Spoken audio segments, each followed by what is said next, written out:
How's going, guys? Welcome back to another episode. Tripping around Australia with Dodge and I'm your best mate. Before we get started, I just want to show you guys, I do have a bit of merch in that. This is the latest shirt. It's called the Hunt and Fish. It's got the croc and the pig and the jabberoo and the barra on it. Base that around the top end because obviously I like spending a lot of time through the top end. And our shorts, guys, we have these shorts, still got them, and we do have similar ones but in the pink as well. So jump onto the website, guys. Every little bit helps. It keeps the fuel tanks topped up, so that's the main thing. Keeps us tripping around then, and I'll worry about everything else down the track. Alright then, hope you enjoy anyway, guys. So yeah, jump on visit www.thecampman.com.au. so too easy. Alright then, see you, eh? Hope you enjoy.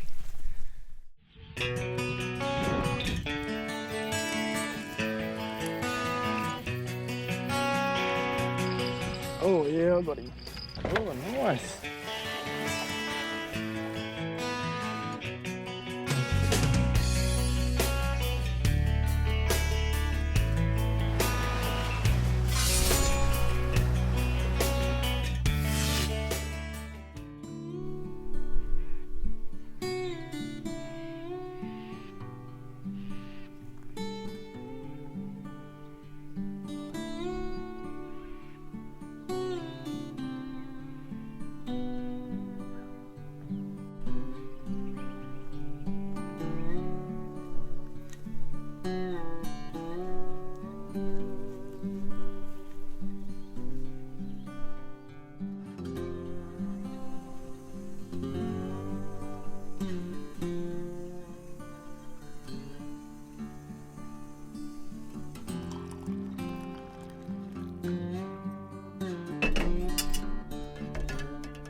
Morning, guys. Actually a bit of a fresh one this morning. A bit of jaw around in that. Might be a bit of a warmer day today with all that dew. Morning's cool, but not as cold as it, has been. I think it's only 8 degrees or something today, which is still cold for me, but the other morning when we had ice on the panels, yeah, that was fresh. But yeah, not every morning starts off with a fire, that's for sure. Got a couple of chores I want to get done, so I'll show you what I'll be up to. I'll just putt around camp and show you what my days are about. They pretty much start off the same. Coffee, straight up coffee. Gotta have a coffee or two. But other than that, I do bits and pieces. People ask if I get bored. I don't really get bored. There's some days, I get a bit slack. But always trying to find something to do. That's why I love having the trailer. I love being back in it. I can get stuff done. So yeah, gonna chill out here for a bit, have a coffee. Sun's starting to poke through now. That dew is pretty mad. I really like that. It's just coming through, hovering through. Hey, had my coffee. Got ready. Kick off this day. So, there's a job to do today. I should have done it a while ago, but actually, while I'm here, I want to show you something. So I had one of them, you get them shower awning cubicle things. Loved it. Obviously it just faded in the sun like I was telling you a while back, and I got a new one made up, but that's a whole new story. I'm going to show you that one later. So I want to show you what's inside it as well. But the frame of the old shower setup, I like how they flick open and stuff like that, and I hate throwing stuff away. So I held on to it. And what I actually did make out of it was a fold-up clothesline. So what I did was chop the ends down a bit shorter because I had to make it so it'd fit in with the outboard. So I just went through. I just had to cut a few of these out to line them up to make where the hangers are for, you know, where your clothes hang up and that. Just bolted it on the ends, took it off the main frame, made it so, you know, it bolts onto the back of the frame. They just fold in like that. One goes on one side of the outboard, the other one goes on the other side. And then with these you can either take them off, or I don't, I just fold them around each other. And then it gets strapped down by that, and then the outboard gets strapped down like that anyway, so nothing can go anywhere. Quite easy.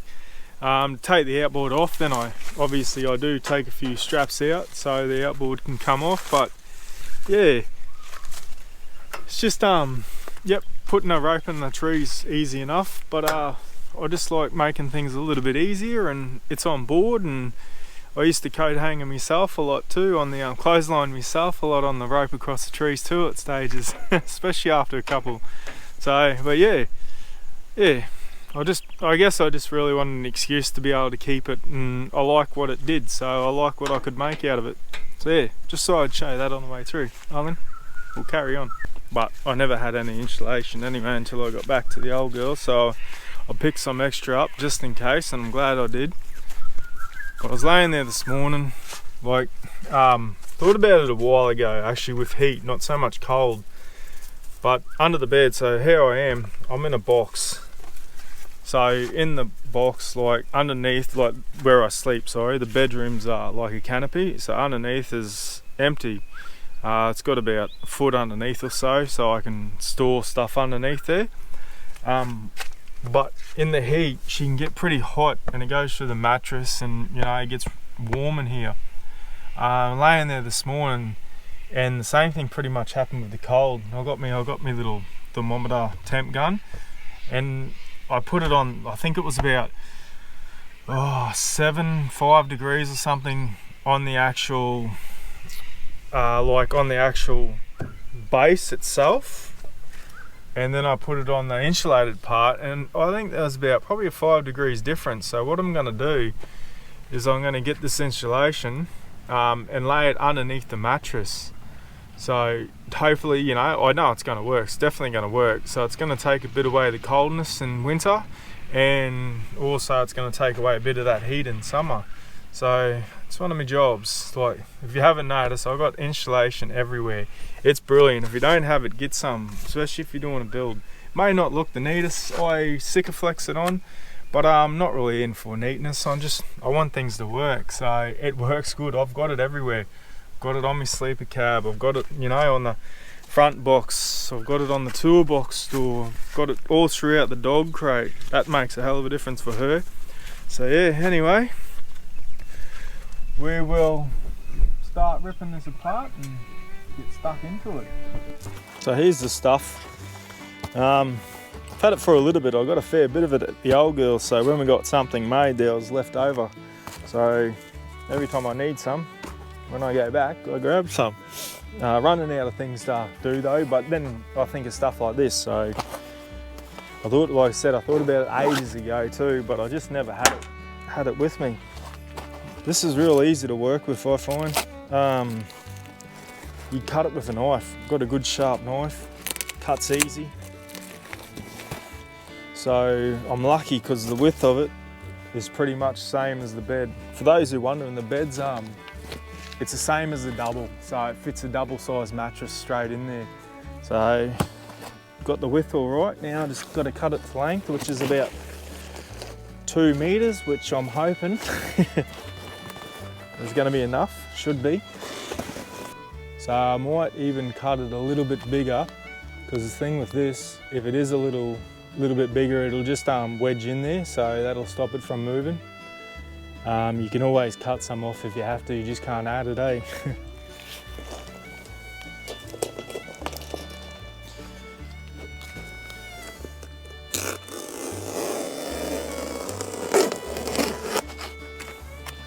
Bob's your uncle.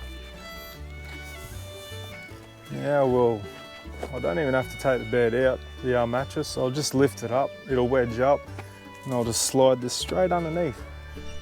Done and dusted. She was a little bit of mission putting it in, but I just cut around the edges and stuff like that. Went in quite well. Like I said, not going to Sikaflex it down all the way to the mattress, and that will hold it down. So all done. I even gave her the bed to dust out. Woohoo!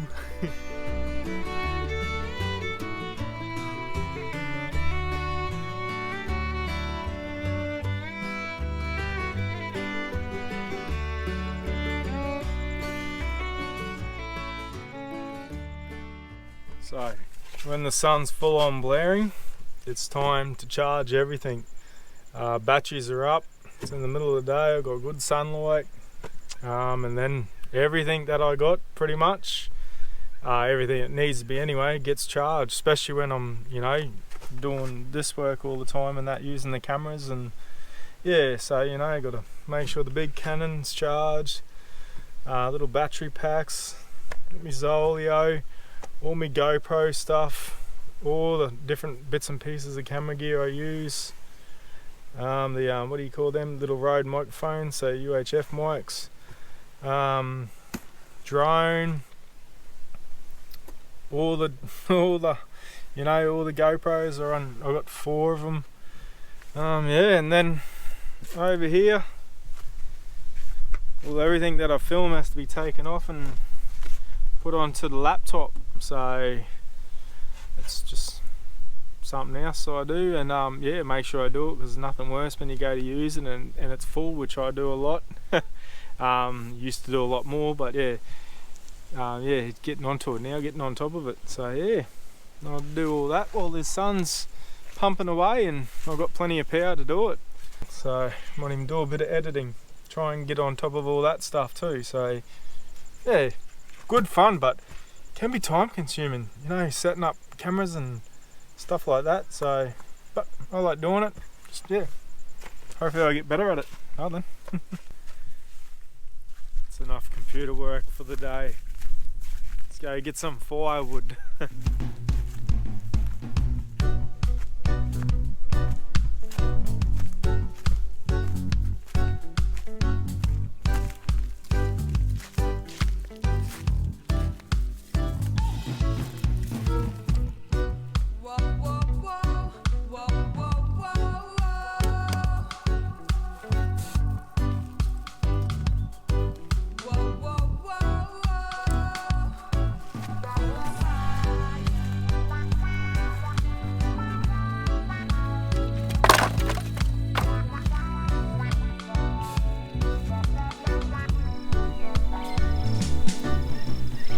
Well,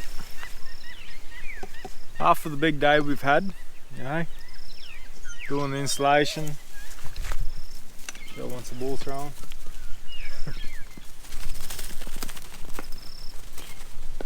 Anyway, doing the installation, collecting firewood.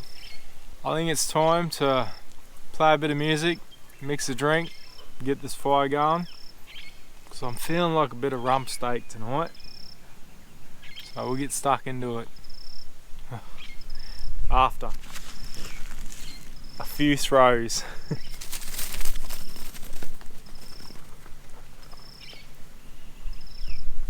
Right, let's do this.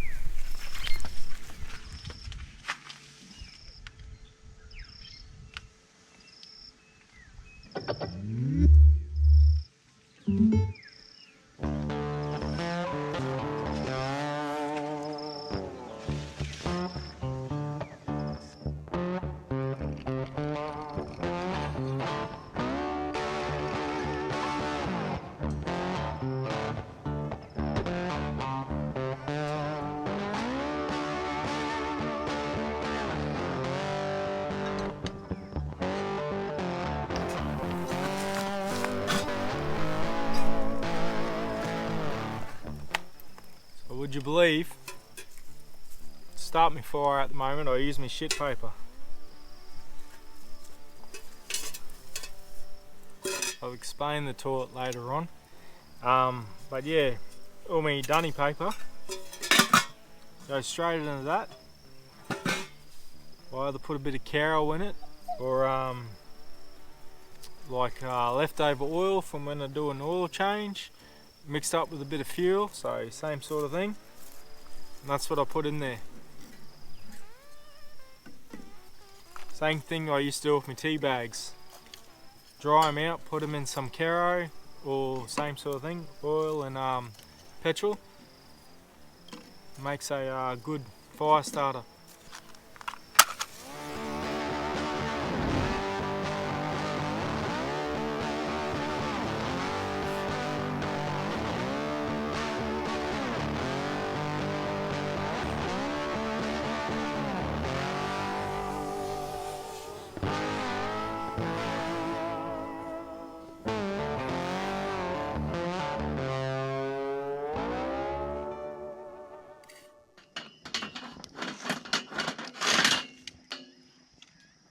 So this is the hillbilly fire pit.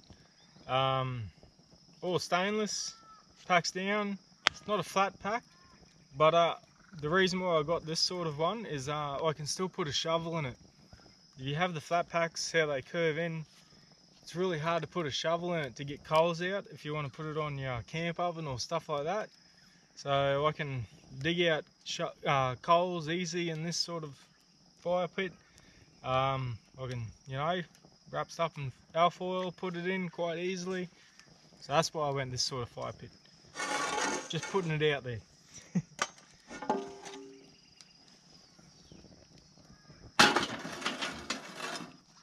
Same thing with the fry pan. I've been asked about this fry pan heaps of times. It's all hillbilly. Everything I got, they're mob. Hillbilly suits my name, that's why I went it all. But it's a mob from down south in Victoria, I think they are. It all packs up easy, folds in. Big fry pan, enough to cook for an army. I'd rather be looking at free space than looking for it when I'm cooking something. That's why I went so big. With the little gadget I got it sitting on, I made that up. Can't weld for shit, but I'm quite happy with how that turned out.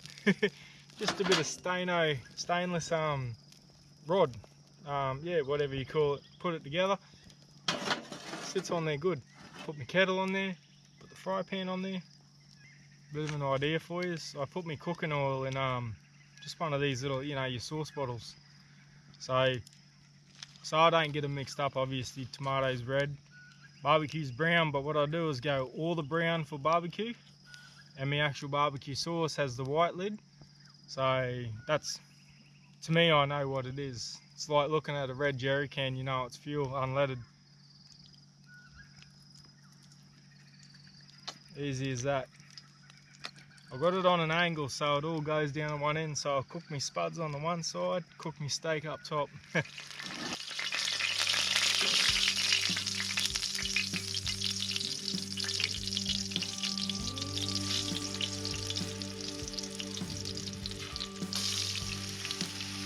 What a night. Guard dog on duty. Sun's going down.